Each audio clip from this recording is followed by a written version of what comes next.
Halo masyarakat tanpa stigma, Balik lagi di Indonesia tanpa Tanpa Stigma. stigma. Wuh.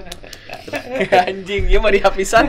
Heboh sekali ya. Heboh ya. Terus penonton tuh ada dari Majenang dari mana ya? Aduh. Banyak pokoknya ya. Banyak dari Sulawesi, Kalimantan, Ay. pengusaha tambang. Ya. Waduh. Aduh. Ntar Eyang marah loh. Ya.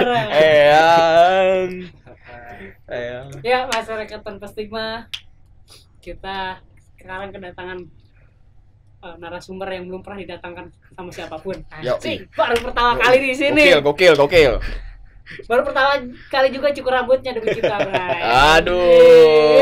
Ya nih, gimana nih? Jadi kita mempersilahkan narasumber kita untuk memperkenalkan diri depan. Iya. Salah orangnya. Silakan. Mengarah ke tambahan sebagai apa? Ya, Iya. silakan. Gimana ya perkenalannya ya? Biar enak lah ya. Panggil saya aja Darto dan sekarang saya menjalani kesibukan sebagai jurnalis di trimurti.id. Jadi trimurti.id itu kanal media dunia perburuhan yang ada di Kota Bandung gitu. Ya nanti kalian bisa cek aja lah websitenya. Mungkin ntar Budi taruh di sini. Oh, iya. Di mana? Oh iya bisa. Biar kita biar bisa ngelihat update seputar ini ya. Tulisan Darto gitu ya. Enggak saya doang dong. Oh, Enggak gua doang dong. Tim ya, Banyak tim, banyak gitu ya. Jurnalisnya bukan gua doang, banyak lah. satunya Ya. Darto, Salah satunya gitu. gua lah ini ya. Dan fokus ke perburuhan. Di dunia perburuhan. Sebenarnya sih enggak dunia perburuhan aja ya, karena kan termnya ngomongin buruh itu kan kelas. Jadi kelas itu kan banyak lapisannya. Kita bisa ngebahas buruh yang ada di manufaktur, yang ada di retail, yang ada di pinggiran kota gitu, buruh-buruh informal. Jadi skupnya nggak terbatas pabrik aja gitu, karena banyak masalah yang ada di sekelilingnya gitu ya. Intinya sih itu aja, karena kan sekarang konotasinya buruh tuh ya pasti pabrik gitu. Pasti pabrik, Padahal kan arahannya. kita yang mendapat upah dari pemberi kerja itu tuh kan udah secara definitif udah buruh gitu ya. Buruh. Dan gue sudah terbayang sih stigma apa yang menempel di lo. Udah kebayang lah ya, teman-teman juga udah kebayang lah ya. Dan Pasti narasi banyak yang stigma yang menempel di Darto. Gitu banget. Om Deddy ini Om Deddy. Om Deddy bisa aja. Anjing Om Deddy Kevin, gitu. Om Kevin. Anjing. Tapi serius loh, kalian bisa ini ala-ala gitu ya bikin Oh ini. iya, gimmick kita udah dilatih sih. Jadi kayak Vindes lah ininya, Vintong, Kevin dan Itong asik. Nyanyiin Vindes lah. Bisa. Ntar Jadi kita kasih logo-logo Vintongnya ada sebelah Vintongnya. ITS. Sebelah ITS ya. Mantap. Ya jadi gitu ya. Sedikit tadi yang telah dipaparkan oleh Darto mengenai dia fokus terhadap buruh semua sektor, begitu ya. Nah, dari buruh ini juga kita akan mengangkat sebuah tema Apa tuh? bahwa ini apa ya yang kebayang oleh kita kan, buruh ini tuh bekerja atas tuntutan si pemberi kerja kan. Nah, terus ada sebagian buruh yang kemudian bisa dibilang karena tekanan kerja yang tinggi, dia harus kayak terpaksa lah. Gue gimana nih, badan udah nggak kuat, tapi masih harus kerja. Bukan pengen lagi, tuh udah harus kerja. Karena tadi ada tuntutan dan bisa dibilang apa ya, targetan lah ya, yang harus diselesaikan gitu, yang wajib diselesaikan. Akhirnya buruh karena ada tuntutan itu ataupun segala macam pekerja, ya bebaslah kita sebut apa, dia memutuskan untuk mendoping apa ya, tubuhnya gitu dengan asupan-asupan zat kimia. Mungkin itu zat kimia ya. Biasanya di luar dari itu nggak ada. Yang herbal nggak ada ya? Kurang tahu ya saya kebetulan ya. Oh, berarti mungkin ada. Nah, Mungkin situasi itu ternyata diamati juga oleh saudara Darto gitu, yang akan ditulis mungkinnya di Trimurti ID. Ya nanti ya bakal ditulis lah, ntar ada. Itu baru bakal, tapi kita akan kupas di sini. Nah, fenomena itu boleh dijelaskan Pak Darto? Jadi buka aja langsung ya kali. Oh, buka aja langsung. Fenomenanya gini ya. Dari sejarah mungkin ya. kenapa itu ada, apakah itu memang ada dan kenapa itu ada gitu. Oke, gua tarik garisnya ke sekarang dulu lah ya. Ini fenomenanya kan cukup mengerikan, terus banyak korban jatuh hingga ada yang meninggal dunia. Anjir. Ini sebagai gambaran umum, sebagai gambaran lah ya. Ini mungkin udah ada di banyak media gitu, yang mungkin salah satu yang luput gitu ya untuk diperhatikan dan diperbincangkan gitu. Tahun kemarin sekitarnya samalah hampir setahun lah ini bulan Maret kan ya. Udah April deh. Udah hampir setahun lebih lah ya.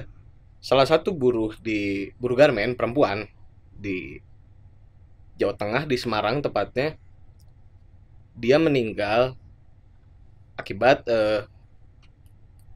jam kerja panjang. Tapi dari kasus itu ternyata bukan jam kerja panjang aja. Perusahaan si pemberi kerja gitu ya, perusahaan garmennya nih, majikannya lah ya, dia ngasih doping berupa minuman berenergi. Gue boleh sebut nggak ya ini? Oh iya, nggak minuman berenergi aja Ya, gitu. minuman Berenergi Ya, aja. minuman Kalian pasti tahu lah yang mana ya. Iya. Jadi jangan di spill di ini. Udah cukup minuman berenergi aja lah. Setiap dia kerja lembur gitu. Nah, kerja lembur hingga akhirnya ditemukan gugur lah, bahasanya gugur, karena dia menjalankan semua pekerjaannya demi keluarga, demi dirinya gitu. Dia pahlawan untuk keluarganya, pahlawan ya nafkah lah, dia pencari nafkahnya gitu. Nah, di sana disoroti gitu ya kasus itu, karena alih-alih perusahaan memberi makanan bergizi, minuman bergizi, dia malah nyedorin minuman berenergi gitu, yang kita tahu sendiri jangka panjangnya ini kan di minuman berenergi itu ada satu zat namanya kafein, yang itu sebenarnya tuh boleh dikonsumsi asal ada batas wajarnya. Ini kalau kafein termasuk kopi kan? Ya, kafein termasuk kopi, tapi itu masih batas wajar. Di minuman berenergi itu kadarnya 2 kali lipat dari kopi. Saya lupa hitungannya berapa mungkin ya. Kalau nggak salah itu, tapi boleh dicek lagi, boleh dicek ulang lagi ya. 0,8 kalau di kopi itu, kalau di minuman energi itu bisa 2 kali lipat lah ya dari itu. Miligram hitungannya, saya lupa lagi hitungannya. Cuman di kopi itu. Dan itu ketika dikonsumsi jangka panjang terus menerus gitu, setiap dia beraktivitas, akibatnya fatal. Efek sampingnya parah banget. Dari mulai kena lambungnya, sakit jantung, hingga kecanduan. Nah ini nih yang dicurigai gitu ya, karena di pemberitaan nggak disebutin gitu dia terkena sakit apanya, tiba-tiba dia udah gugur aja, udah meninggal aja di tempat kerja gitu. Lalu kita mundur sedikit ke 2013, ada salah satu pegawai magang di Jerman, pegawai bank gitu. Dia ditemukan tewas sama juga di hotelnya, di apartemennya di London. Dia lagi liburan sih waktu itu kondisinya. Ini saya baca di DW waktu itu. Dia meninggal, ditemukan tewas di hotelnya. Karena ini dia 3 hari sebelumnya diketahui dia kerja 3 hari tanpa batas gitu, gak ada jeda 3 hari full gitu. Ya itulah kerja keras bagi kuda tuh ya kayak gitu. Bahkan di negara kelas Jerman pun itu terjadi gitu sampai sekarang gitu. Itu 2013 dengan doping itu dia. Dengan dopingnya disebutnya di berita itu obat pemicu prestasi, cuman saya nggak tahu persis gitu ya obatnya itu apa namanya. Cuman ada tuntutan gitu untuk dia berprestasi, dia mengejar target produksi hingga dia 3 hari tanpa henti bekerja gitu dan menggunakan doping itu, ditemukan tewas gitu. Dan doping itu dianjurkan juga nggak sama perusahaannya? Enggak dianjurkan. Dia yang pakai secara mandiri lah ya. Karena tekanan tadi ya. Badan udah nggak kuat kan. Badan udah nggak kuat gitu. Karena kan mengerjakan sesuatu, mau itu dia duduk di kursi, mau dia itu melakukan kerja yang gak duduk di depan komputer gitu, katakanlah kerja dia membuat bangunan, itu sama aja gitu. Energinya gitu, dia mengeluarkan energi, mengeluarkan tenaga dan waktu juga gitu, sebenarnya nggak ada bedanya. Ditemukan tewas gitu di hotel di London waktu dia liburan. Diketahui dia sebelumnya 3 hari bekerja tepat henti terus menerus, dan pakai doping itu obat-obatan.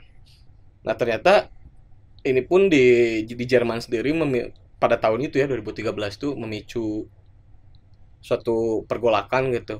Ini nggak bisa nih kayak gini terus nih.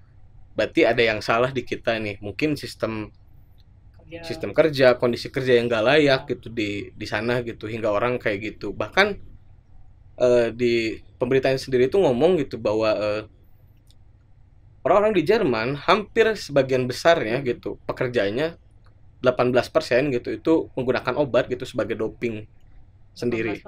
18%. Itu yang risetnya dari perusahaan asuransi Jermannya gitu. Kalau nggak salah ya. Bisa dicek lagi gitu. Terakhir ada bukan satu ya.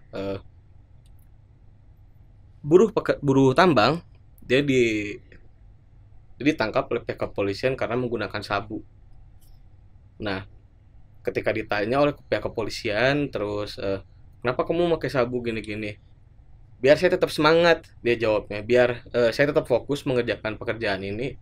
Yang mana kan kita tahu sabu sendiri itu mengandung apa sih, amfetamin atau metapetamin? Saya lupa lagi lah. Metapetamin yang bikin badan lebih segar, lebih fresh gitu. Kan kita tahu sendiri di industri tambang itu semua pekerjaannya berat gitu. Ada yang menambang ini apa sih batu baranya. Ini case-nya kebetulan di batu bara ya. Ada yang menambang batu bara, ada yang dia harus distribusi pakai mobil, ada yang dia harus angkut-angkut apa gitu. Itu semua berat gitu dan butuh fokus yang sangat tinggi. Kayaknya gue tahu tuh di mana tuh. Ya di mana Di Atlantis kayaknya. Atlantis kayaknya tuh yang kayak gitu-gitu tuh. Kayaknya kan dugaan gua aja di Atlantis kan. Ini YouTuber sebelah nih. Kita samar-samar. Nah, itu bikini bottom Iya, kayaknya. Ya itu artinya apa? Gini, di 3 kasus itu ada hal yang harus disoroti gitu ya. Soal kondisi kerja pertama. Baik yang itu di Semarang, di Jerman maupun yang di Bikini Bottom itu ya. Iya. Saya nggak akan nyebutin di mana karena itu di Bikini Bottom kan. Itu. Nah, itu terlalu yang bisa disorot itu soal ngomongin kondisi kerja gitu. Orang memakai doping itu ada latar belakang, ada ceritanya. Tahu ngerti nggak sih? Iya, kenapa dia pakai gitu, penyebabnya apa gitu. Paham. Kan gini ya, pekerja itu secara politik ditundukkan di dalam tempat kerjanya gitu. Bahkan sampai dia pun nggak sadar gitu bahwa dia pun ditundukkan gitu. Yang dia harus tahu kan gimana caranya target produksi tetap terpenuhi, majikan senang dan gue nggak kehilangan pekerjaan. Nah, dengan pekerjaan berat itu secara nggak sadar gitu dia gimana ya gue biar bisa tetap kerja lama tapi gue tetap fokus gitu, gue tetap bisa kerja gitu tanpa gangguan apapun gitu, padahal badannya sendiri udah nggak kuat gitu kan. Bukan naluri ya, alaminya manusia itu kan malam hari terutama itu dipakai untuk beristirahat gitu. Nah kan yang terjadi sekarang kan karena ada sistem pembagian kerja gitu, shifting atau apa gitu yang membuat hampir 24 jam proses produksi ini terus berjalan gitu. Dan gak ada yang bisa mengetikkan itu selain majikannya itu sendiri gitu. Dan bahkan walaupun jam kerja udah ditaati, dengan sistem shifting itu juga berdampak dari yang tadi yang alamiahnya malam itu untuk beristirahat, diputar nih malam untuk bekerja dan pagi untuk beristirahat, dan itu sebenarnya nggak baik ya. Dan itu sebenarnya nggak baik kalau misalnya terus menerus dilakukan gitu, meskipun ada yang harus dikerjakan di malam hari itu ada batasnya gitu. Sampai orang tuh nggak boleh sampai nge-push limit gitu, yang gue udah capek deh ya lu berhenti kan, belum aja gitu ya. Tapi enggak, di dunia kerja itu ya lu harus, ya kata bos lu kerjain ini ya, ntar lu balik jam segini ya, ya tetap itu harus lu harus patuhi dan lu harus kerjakan gitu. Dan itu anjir pilihannya lu, bos lu marah, lu nggak dapat kerja, lu nggak dapat makan, nggak bisa menghidupi keluarga, atau lu membuat bos lu senang ya dengan doping yang mana akan membahayakan diri lu juga. Di lain hari mungkin lu akan mengalami seperti orang-orang yang tadi di Semarang, di Jerman. Ya ntar sama-samanya juga keluarga lu nggak ada yang menafkahi gitu ya. Ini kayak dua pilihan yang nggak ada solusi menurut gue. Tapi ini tetap gue ada cerita yang apa ya, nggak sedih ya, tapi gue mengernyitkan dahi lah. Di salah satu tempat hiburan Bandung, ya gue sebut aja Jalur Gaza lah ya. Ini yang tahu pasti ntar ketawa sendiri. Di jalur ini Kevin kayaknya tahu ya. Kayaknya tahu. Ya. Ya terus. Ini disebut dah. Di Jalur Gaza itu, ya gue main lah. Teman gue kan kebetulan kerja di situ. Gue main lah di situ. Ya gue sekedar mengunjungi teman lah, ngobrol gitu, nemenin dia kerja gitu ini. Terus gue pindah ke table belakang, gue ngobrol gini. Ada satu pekerja tiba-tiba dari dalam saku belakangnya tuh jatuh satu, sebutannya apa ya? Bukan, satu lembar gitu, satu lembar, dan itu kan gue nggak sengaja lihat. Gue nanya, itu apa? Ini biasalah, biar semangat. Oh, oke, biar semangat. Gue nggak nanya lagi di situ karena apa ya? Heran iya, terus ada rasa kayak oh gini ya ternyata kerja di industri jasa, kan itu jasa ya, bar, lounge, and apapun ya, restoran gitu. Ketika lu nggak ramah ke customer lu, rating tempat majikan lu tuh bakal jelek gitu. Terus itu kan kondisinya bekerjanya di malam hari, lu butuhin mood yang bagus, butuhin stamina yang bagus, makanya ya gue sih ngeliatnya, gue nyimpulin itu sih kayaknya pakai ini buat ini deh gitu. Dan lagi buat doping gitu, untuk gimana caranya gue tetap kerja meskipun badan gue capek gitu, dan gue harus memenuhi kerja target yang gue udah dapat gitu dari tempat kerja gitu. Benzo pasti ya itu ya. Wah, gue kurang tahu sih itu, soalnya itu gelap dan gue nanya gitu ya. Nggak gini, asumsi gue karena lu ngomongnya selembar gitu kan.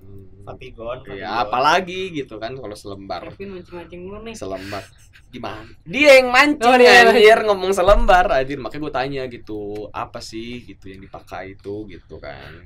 Soalnya gue nggak berani bilang itu apa karena itu kondisinya gelap, dan ketika gue nanya itu nggak dijawab juga itu apa kan. Biar semangat, gue langsung oh my god gitu, kayak ini orang sebegitunya buat kerja gitu ya. Buat kerja majikan tadi anjir. Memenuhi kebutuhan hidup gitu dan lain-lainnya gitu ya. Dia harus ngorbanin waktu dia gitu, dia harus nge-push diri dia gitu, meskipun itu nggak sehat gitu kerja malam tuh sebenarnya.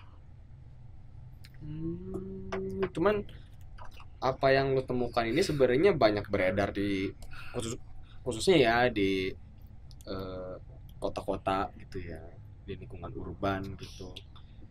Karena gue mau memperhatikan lingkungan gue juga gitu kan, lingkungan gue dan cerita-cerita dari teman-teman gue. Dimana ya itu salah satu salah satu hal yang bisa menaikkan mood mereka gitu ketika mereka sedang mungkin ada masalah di pekerjaannya. Kita kan nggak tahu, masalah orang kan beda-beda ya. Dan kompleks banget biasanya gitu kan. Ketika lo mencoba mencari tahu orang itu gitu kan, masalahnya begitu kompleks sehingga ya bisa dibilang pelarian mungkin ya, pelariannya dia gitu kan adalah dengan mengkonsumsi hal-hal seperti itu gitu. Dan yang sering gue temuin itu, makanya gue nebak itu benzo itu obat coy. Nah makanya gue tebak itu ya karena yang sering dikonsumsi itu kalau nggak ya itu ya sintetis.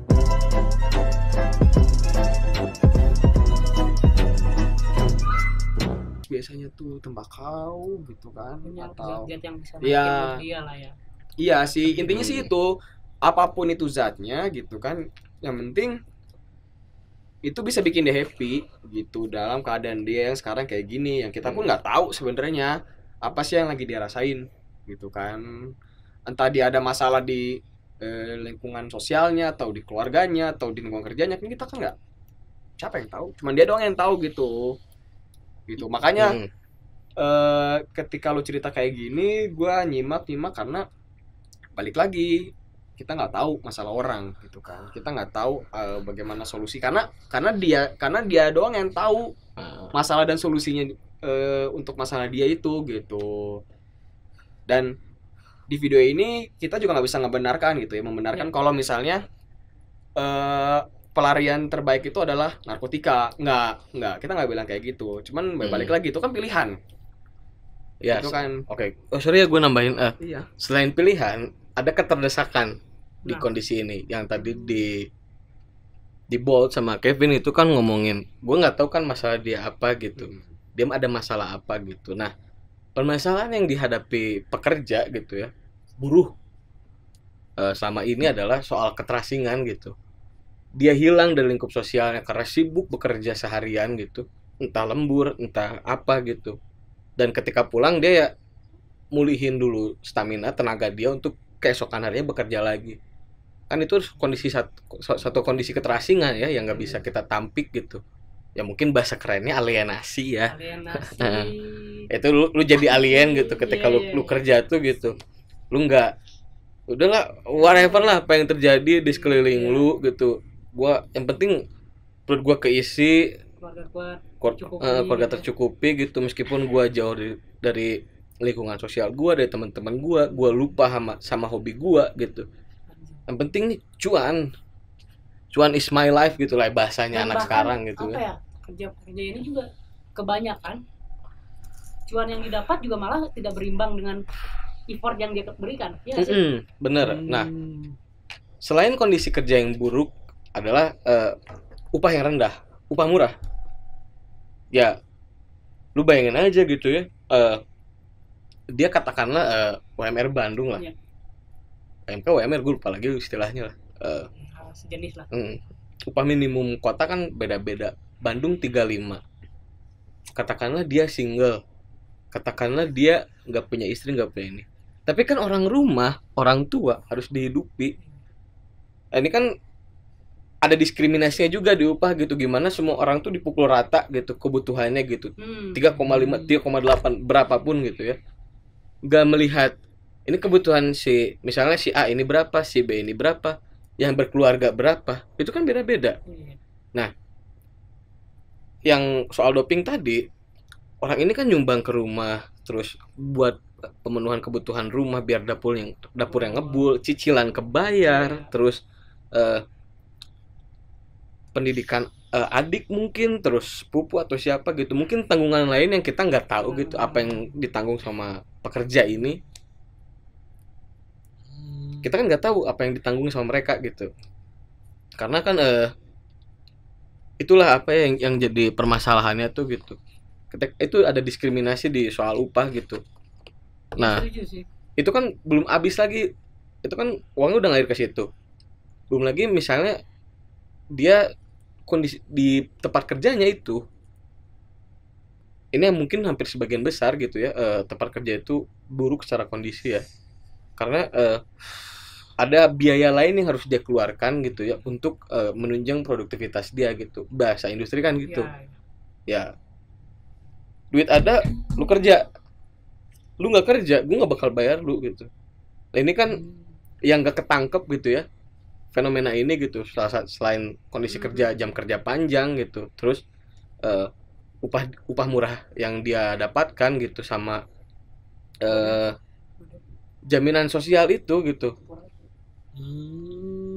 Iya sih, fenomena ini justru nggak ketangkep ya sama media mainstream gitu yang memberitakan, yang sering memberitakan soal buruh. Apa sih yang paling ramai di media mainstream? Paling cuman kenaikan upah. Itu bakal ada sederetan media yang bareng-bareng ngobrolkan bahwa buruh minta naik upah, BBM naik. Tapi kondisi-kondisi tadi bahwa ada tekanan di internalnya saat dia bekerja, terus relasi kuasa yang timpang gitu, yang timpang. Kayak tadi ya, yang punya uang jadi yang berkuasa kan, padahal harusnya yang punya kemampuan yang berkuasa kan. Iya nggak sih? Ya, ya benar. Tapi itu jadi dibalik, dan ini tertutup dan tidak terekspos oleh publik, sehingga ya alienasi ini melanggeng bebas. Iya nggak sih? Orang-orang nggak bisa protes Ya, karena sibuk dengan urusan individunya masing-masing. ha. Tekanan-tekanan itu memfokuskan dia untuk individunya masing-masing. Bahkan bos atau majikan pun nggak peduli gitu sama sekali gitu soal ini gitu ya. Yang penting target produksi bulan ini gitu, terus omset gua tetap kejaga, gua upah lu, kalau enggak ya gua bisa lay off lu, gua bisa cut lu, gua bisa pecat lu gitu, gua bisa cari orang lain kok. Kenapa tega banget ya? Seberbahaya gitu itu gitu. Iya. Kondisinya ini kerentanan gitu. Tega banget sih, gitu anjir. ya. Parah. Belum lagi kayaknya ketika dia memakai doping dan ya apesnya adalah dia ketangkep, karena sebagian doping nggak hanya minuman berenergi mungkin legal banget ya. Iya. Nah, untuk misalkan doping-doping yang di luar kelegalan gitu, narkotika jenis di golongan 1 dan konsumsi, dia apes ke GF, majikan akan bodo amat kayaknya. Iya. Malah itu malah bisa dikeluarkan dari tempat kerja loh. Kalau udah ketangkep masalah narkotika, karena kan udah pasti akan terstigma banget gitu ya ketika orang ketangkep masalah narkotika gitu kan.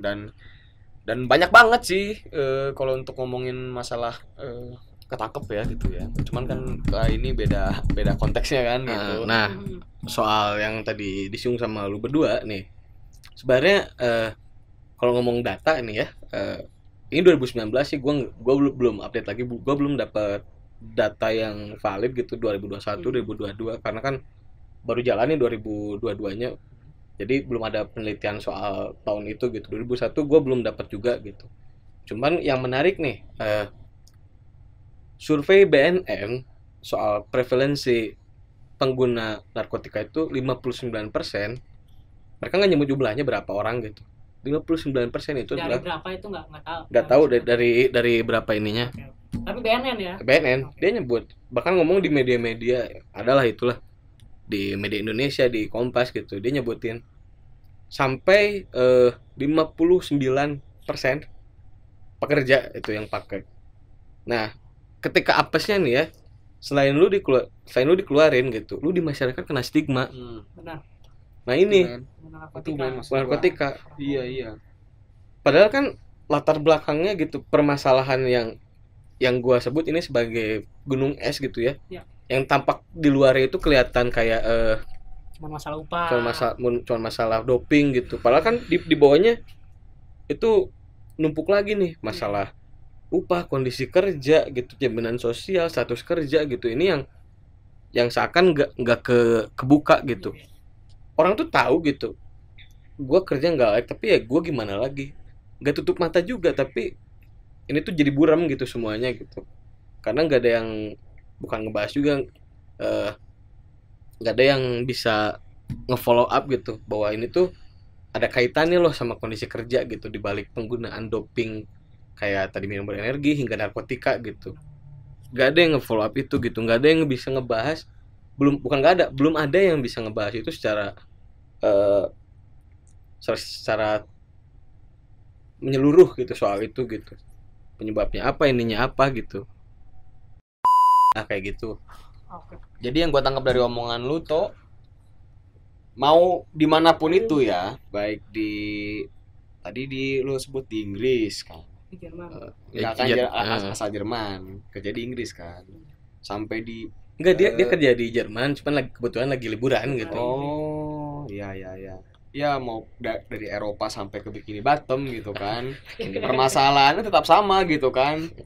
Pekerja pasti akan lari ke doping gitu. Maksud gue tuh doping ya entah itu kan macam-macam ya, macam-macam alasan mereka untuk memilih itu. Ada yang dari rekreasional karena suntuk di tempat kerja, sampai ke tuntutan pekerjaannya sendiri gitu kan, yang dimana menuntut lo untuk tuntutan untuk bekerja gitu, untuk kejar target, kejar produksi dan lain-lain gitu.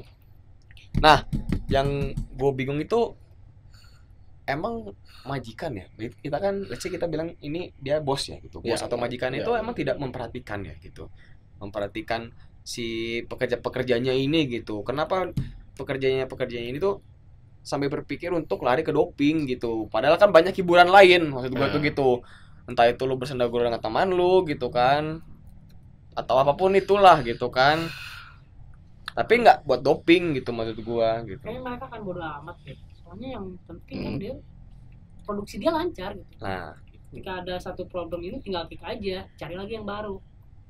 Gitu nggak sih? Prakteknya kayaknya seperti itu. Ya, karena kan dia cari laba profit gitu yang keuntungan per tahun, per bulan, per hari bahkan. Hilang 1 sen, hilang 1 rupiah, itu bakal ini dia bakal kelabakan gitu. Ini kok kenapa kayak gini. Hanya jalur yang tercepat adalah kik. Ketika si pekerjanya gitu nggak mampu untuk memenuhi target produksi, jadi yang bakal kena omel, dia yang bakal kena panis gitu, dia bakal kena hukuman gitu, sanksi atau apapun gitu. Ada sistem kontrol itu gitu di relasi antara majikan dan buruh ini gitu, yang ini kan relasinya kadang ini ya samar-samar gak kelihatan, padahal ada itu gitu. Bahkan buruhnya sendiri pun seringkali nggak menyadari untuk gue pakai doping aja gitu, bahkan nggak sadar gitu, kayak dia pikir kayak minum obat biasa gitu ya, ini kayaknya cocok deh buat gue gitu. Itu tergantung di mana kondisi sosial dia berada gitu. Kayak yang di industri tambang tadi kan ada yang sabu, mungkin karena lingkungannya gitu dekat dengan peredaran, karena kan kita tahu sendiri kan sejak dulu gitu ya, di beberapa literatur gitu, Indonesia ini kan jadi satu tempat transit gitu narkotika gitu dari zaman dulu, itu dari zaman kolonial bahkan di tempat transit gitu perdagangan ini gitu. Itu lo baca literatur ya, bukan klaim sendiri. Nah, gue baca literatur itu. dan memang ada sih jalurnya itu, dari dia masuk ke Sumatera, Kayak Banten, gitu. Kalau ngomongin jalur distribusi narkotik, itu sih paling kelihatan tuh yang film ngepop banget sih sekarang, Peaky Blinders tuh. Dimana itu keluarga Shelby gitu di season sekarang. Gue spoiler nggak ya? Tapi udah tahu deh kayaknya. Maksudnya itu udah jalan berapa episode. Dia ngatur gimana motong lewat. Gue nggak ngambil jalur ini lagi. Belfast, ada satu wilayah gitu namanya Belfast. Gue langsung tembusin ke Boston, ke US gitu, biar peredaran ke negara-negara lain ini bisa lancar gitu, karena dia menghindari polisi, menghindari hukum internasional yang ada di satu wilayah itu gitu. Langsung aja gitu Ya itu gambaran paling inilah, kalau ini nonton aja filmnya sendiri ya nanti.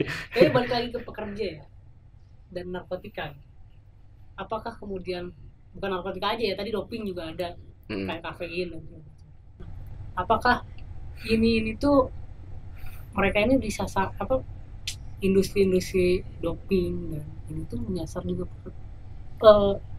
emang spesifik ingin menyasar para pekerja ini. Dia udah meramalkan tahu nih pekerja ini akan tertuntut dan kemudian gue harus jualan lah semacam untuk doping. Sebenarnya makan industri gitu. Kalau lihat sejarahnya sih ya, ini kan barang mahal lah ya, narkotik gitu, doping itu kan bagian dari narkotik itu kan bagian narkotik itu kan bagian dari doping ya.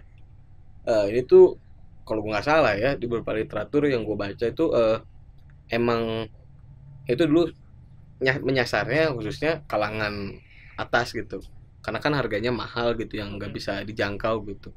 Tapi seiring berjalannya waktu industrinya belajar gitu, gimana gue bisa punya target market A gitu, target market B, C, D gitu. Yang AB ini kan buat yang borju tuh ya, yang ajojing gitu kan, gila tuh, yang pesta gitu, yang mewah lah serba hidupnya. Ada yang sampai nyasar ke kalangan kelas bawahnya gitu, yang miskinnya gitu, yang paling itu mah lu segini lah paling parahnya gitu. Karena gue liat di Al Jazeera sih waktu itu, dia ngebahas gitu gimana narkotics ini jadi pelipur lara gitu fungsi-fungsi yang ada di Suriah. Gimana mereka biar mereka tuh merasa tetap tenang gitu. Gue lupa namanya apa itu tuh. Semacam kayak amfetamin gitu, cuman gue lupa lagi nama obat-obatannya apa. Itu jadikan semacam obat pelipur lara pelarian mereka gitu untuk nyari eskapis gitu. Biar gue nggak usah takut lagi dengan keadaan ini, gue pengen ngerasa tenang gitu.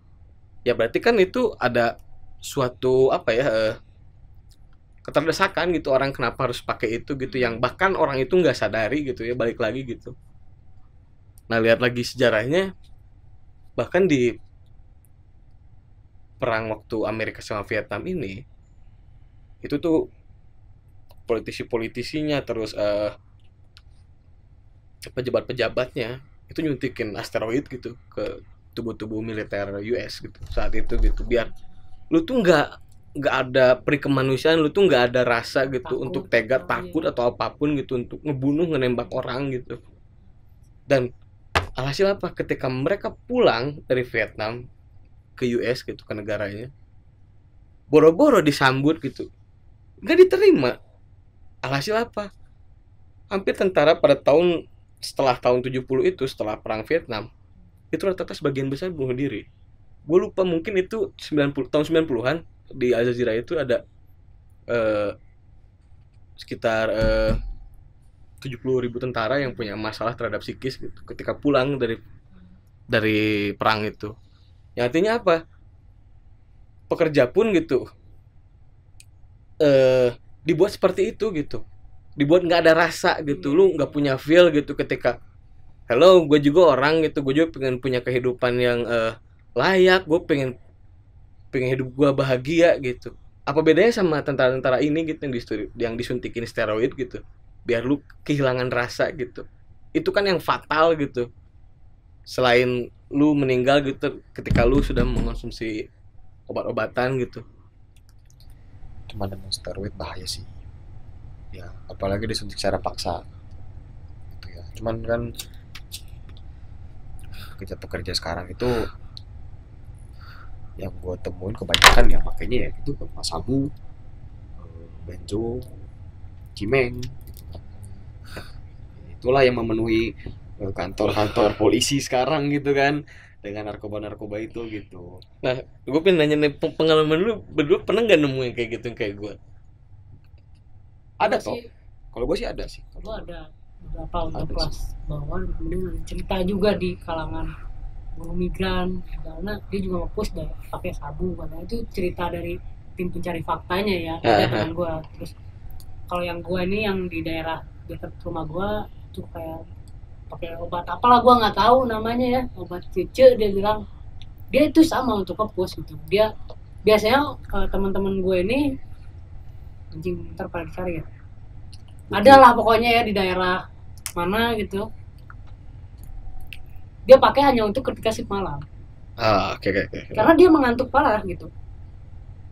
Balik lagi kayaknya. Makin teler dong, udah ngantuk pakai gituan. Enggak, tidur malah nggak tidur. Malah nggak tidur. Oh. Karena zat amfetamin yang barusan ya. Kayaknya ya, gue nggak tahu zatnya apa gitu. Kemudian ya dia selalu pakai itu. Ya gue gimana lah, gue kalau nggak ini nggak tidur. Dan dia menceritakan itu kayak bersemangat gitulah.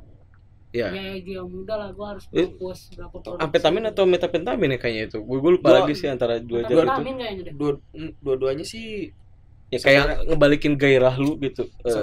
kan gini, kalau lihat dari sejarahnya kan sebenarnya metafetamin itu kan turun dari amfetamin sendiri gitu kan. Yang dimana kalau di sini ya dua-duanya bisa ditemukan dalam bentuk pil sih gitu, obat gitu ya. Kan kalau metafetamin itu kan sabu kan.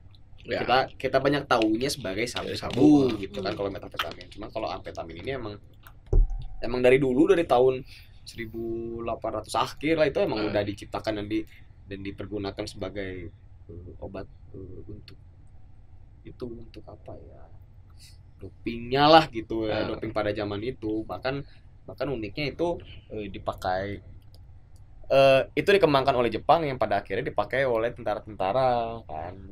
Nah itu ya yang kita kenal sekarang metafetamin itu ya itu dari Jepang itu sebenarnya sih kan, yang memodifikasi amfetamin ini menjadi metafetamin, yang dimana itu bisa menaikkan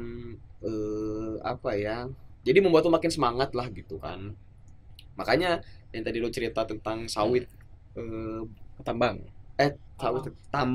tambang yang bekerja sawit tadi. Iya, bekerja itu kan itu masuk akal kalau dengan dia mengkonsumsi metafetamin dia jadi makin lebih semangat dalam itu karena itu efeknya metafetamin sendiri yang dimana bikin orang itu makin semangat untuk bekerja, ingin melakukan sesuatu sih sebenarnya. Jadi dia tuh nggak bisa diem gitu kan, dia akan terus melakukan mumpung job desk-nya ini adalah dia jadi pekerja tambang, ya udah dia mungkin akan macul kayak gitu kan gitu. Yang penting dia harus bekerja gitu. Dan itu jadi dinormalisasi yang gue bikin mirisnya tuh gitu ya. Bikin miris tuh karena dibilang tuntutan sih iya gitu kan. Cuman kan sangat disayangkan sekali ketika lo memilih metafetamin untuk doping lu gitu, dan emang bosnya juga dablek juga sih gitu. Kenapa sih lu ngasih kerjaan yang di luar nalar gitu? Jadi emang kalau menurut gue sih semuanya salah sih. Gitu ya? Iya gitu kan, maksudnya manusia itu kan normalnya kan 8 jam untuk bekerja, 8 jam untuk berekreasi dalam apapun itulah rekreasinya, maksudnya ya lu istirahat ngobrol dan 8 jam untuk tidur gitu kan. Itu kan waktu normal gitu kan. Cuman lu push itu sampai 12 jam lebih gitu kan untuk lu bekerja gitu, yang mempertaruhkan karir lu gitu. Itu sampai yang nyawa. Sampai nyawa itu. Pada akhirnya kan itu mengorbankan nyawa lu. Ya kan gitu. Bahkan ketika lu berada di kondisi kerja yang buruk, psikis lu tuh udah kena, disadari nggak disadari gitu, kayak anjing ini apa gini banget. Orang mulai banyak nyalahin diri sendiri gitu. Kalau orang sekarang kan nyebutnya hustle culture ya, kayak lu harus produktif dong, lu harus semangat dong, lu harus ini dong demi ini dong demi itu. Kan ada semacam kayak gitu. Orang ada masa gitu aja masih lu anak muda emang anak muda nggak butuh istirahat. Kan ya mirisnya ada normalisasi itu gitu budaya. Mungkin kalau Jepang nyebutnya romusa ya, romusa dalam bentuk halus. Ada budaya diamini semua orang aja. Penundukan di situ gitu buat orang biar terus produktif, biar terus bekerja gitu. Dan orang tuh bukan dipaksa ya, orang tuh diarahkan terus buat bekerja gitu. Biar nggak punya hal lain gitu di dunia ini tuh. Gue inget ini deh, slogan kerja, slogan Jawa tuh. Kayaknya itu juga jadi penundukan. Ya itu Neptunus itu. Slogan Neptunus itu. Ada itu yang Neptunus lagi apa itu? Itu dekat Bikini Bottom. Iya itu Neptunus kan. Iya. Ada kan dewa Neptunus kan yang bawa trisula gitu kan. Gokil. Trisulanya bisa sulap Freddy Petty. Dan ya itu juga kayaknya pendudukan dari pusat. Nah, kerja udah. Soal jadi lu menyalahkan Neptunus nih. Ya, Neptunus salahin ya. Bukan gua ya, Neptunus nih dinya, Neptunus nih gokil. Pokoknya atas tadi narasi itu ada sebuah statement bahwa kerja. Wah, itu makin melanggengkan dari narasi yang disebutkan. Mau gitu. 3 periode. Iya. Ya, tapi ya itu jangan difokuskan lagi. Whatever lah, tapi lah. Kita fokus untuk kemanusiaannya aja. Masyarakatnya ntar yang biar bereaksi dan berkomentar, berpendapat soal itu lah. Emang Neptunus. Tapi kan lu berdua tuh sendiri kan tahu kan The 27 Club, di dalamnya ada Jim Morrison, Janis Joplin, terus Jimi Hendrix, terus gue lupa lagi sih Kurt Cobain. Jangan lah. Jangan. Masa jangan. Mati 27 kirain mau join kan. Di tahun itu gue menyoroti beberapa fenomena lah. Amerika krisis tahun 60-an lah. Ekonominya nggak berputar gitu. Dari properti, dari industri, banyak lah di situ. Orang-orang stres gitu, terus perang di situ, obat-obatan yang marak gitu. Ada rasa kecemasan yang muncul di tahun-tahun itu. Gue curiganya ini dulu di 27 Club ini gitu. Apalagi di zaman itu ya, Janis Joplin, Jimi Hendrix, Jim Morrison gitu. Mungkin juga mengalami jam kerja yang panjang karena gue paham gitu gimana orang buteknya bikin lagu, bikin musik, bikin irama gitu yang indah gitu, yang bisa diterima orang gitu. Jadi gue harus demistifikasi hal itu, gue harus jangan memistikan hal itulah gitu, karena kayaknya ada faktor itu deh gitu. Karena kan ketika tahun itu rock and rollnya naik gitu, musiknya gitu naik banget gitu, orang terus di hadapan kamera gitu disorot gitu, itu kan bikin orang stres gitu, kayak lo gue punya kehidupan pribadi gitu yang lu nggak harus tahu gitu media gitu. Jangan-jangan gara-gara itu juga gitu. Nah ini gue nggak tahu sih yang bahasa itu asumsi gue aja sih, karena kan peredarannya waktu itu obat-obatan gitu di US sendiri itu kan sangat luas gitu ya, dan sebagian besar dari mereka pun pelariannya itu udah doping itu sendiri kan gitu ya, entah apapun itu gitu ya, mereka kan punya substansinya masing-masing gitu kan. Dan di klub itu ya kebanyakan mereka larinya ke doping gitu kan. Nah ini kan yang kita takutin buat generasi kita sekarang ya, yang dimana kita semua ini kan akan menyentuh angka umur 27 tahun ya, mungkin lebih, amin kan. Gue nggak mau mati cepat anjing. Gue nggak simis amat. Gue gak mau mati cepat gitu kan. Maksudnya dengan lingkungan gue seperti ini, gue berusaha untuk tidak menjadikan narko sebagai pelarian gitu kan. Karena ya miris banget pak gitu kan. Lo dengan jam kerja lo seperti itu gitu, lo harus larinya dengan merusak badan lo sendiri gitu. Tadi dibilang hanya sesaat sebenarnya kan. Iya. Makanya gitu, kira-kira ada nggak sih ya pelarian selain narko gitu? Iya mak, solusinya gitu. Jadi anarko. Enggak ya, canda narko. Gimana ya? Gitu. Sebenarnya kan ini masalahnya gini juga ya. Ini bahkan bisa menarik lagi lebih luas gitu. Bahkan di sekolah-sekolah yang ada kurikulum soal ketenagakerjaan, soal hak-hak gitu, soal kewajiban, soal upah gitu, itu nggak dibahas di sekolah. Karena sekolah tuh simple intinya. Nilai lu besar, lu lulus, lu jadi tenaga kerja, lu jadi pekerja yang murah dan lu bakal ditundukkan gitu. Nah pertama mungkin harus dimulai dari situ dulu gitu ya, mulai ngomongin ini gitu, karena mau yang di kampus mau di sekolah, karena kan padanan di kita sangat amburadul ya katanya, pelajar mahasiswa, padahal kan kegiatannya sama belajar. Student kan ya kalau bahasa Inggrisnya. Harus mulai ngomongin itu gitu, karena ketika ini dibiarkan ini nanti terjadi hal-hal yang kayak gini gitu. Orang larinya kemana gitu. Dan pertama itu ya, kita harus mendistrupsi dunia pendidikan salah satunya gitu. Terus yang kedua, perbaikan kondisi kerja. Gimana cara ngelakuinnya? Tentu gak bisa sendiri. Kita harus membangun sebuah organisasi yang namanya itu serikat gitu. Dimana di serikat ini serikat tuh bukan cuman organisasi kayak ngurusin ini doang gitu, kayak ngurusin ketenagakerjaan doang, bahkan semua hal yang ada di kehidupan lu gitu bisa diurusin gitu.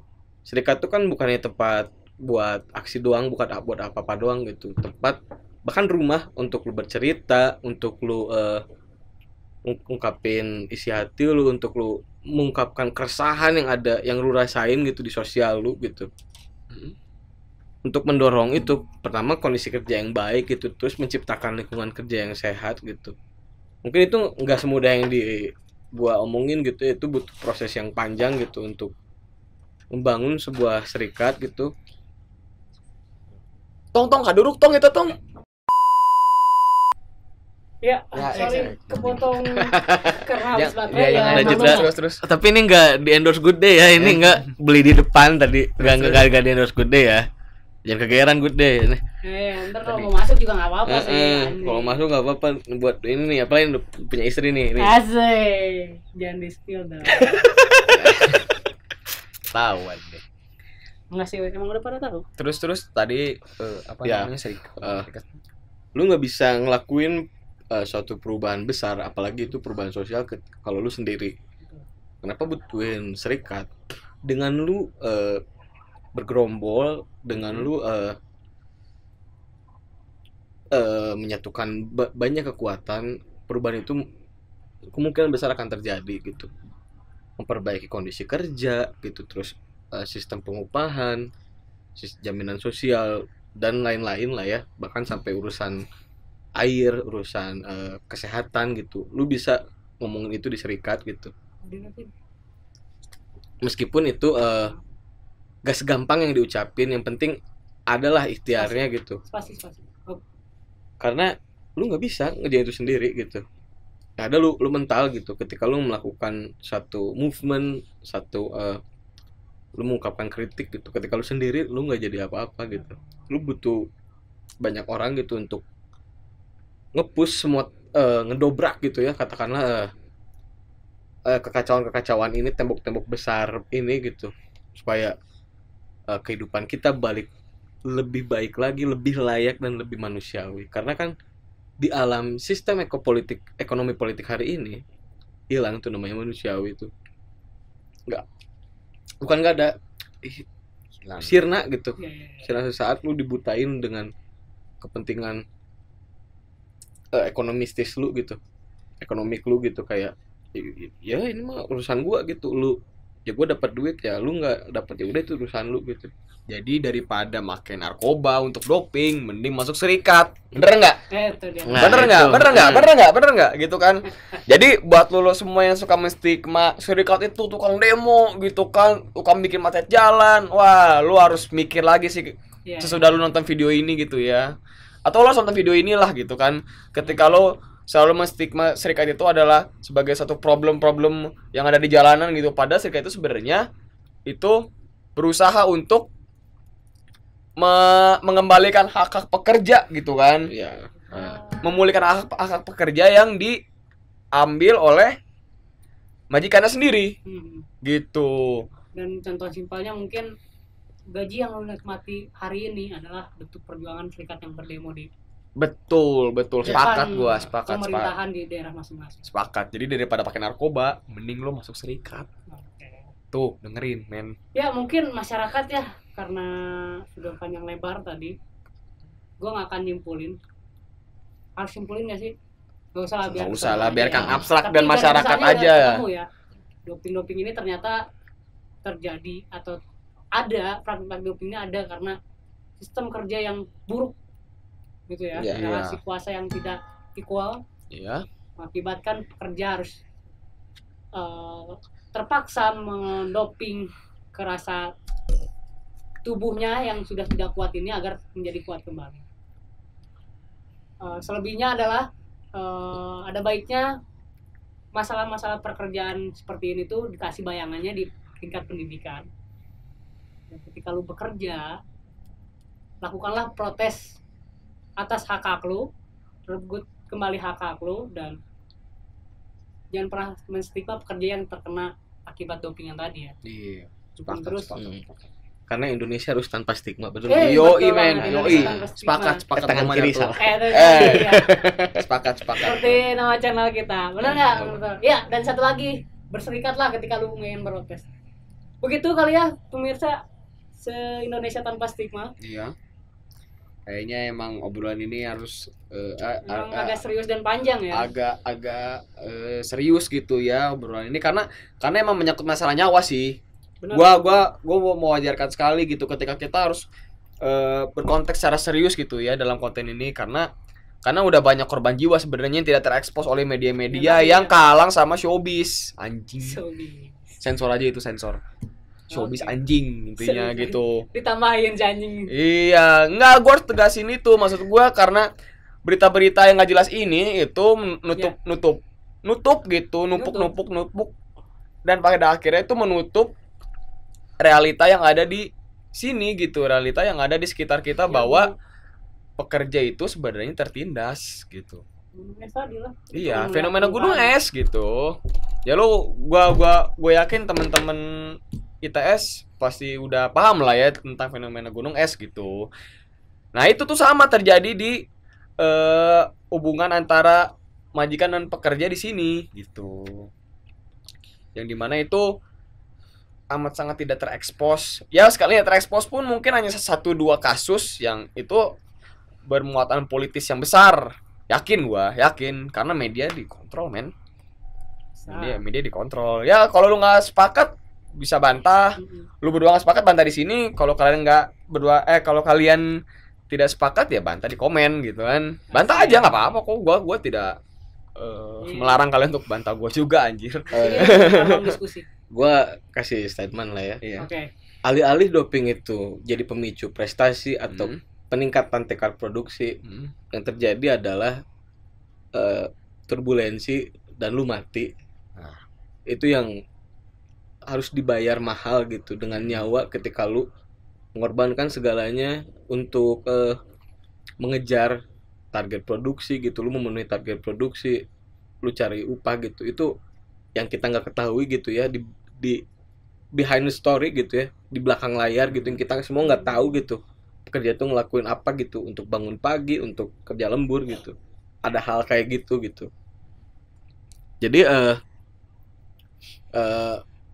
oke, itu untuk sementara bisa gitu ningkatin produktivitas, tapi untuk jangka panjang itu sangat berbahaya. Itu aja sih dari gua. Asik. Ketemu di lain episode. Iya. Jadi jauhi narkoba, masuklah serikat. Dadah. Thank you. Oh no, that is what they all say when they see me pouring some more. Oh, then gets empty again. Better fill it up before I go. 'Cause I'm loving it, feeling it, touch me and being it. See what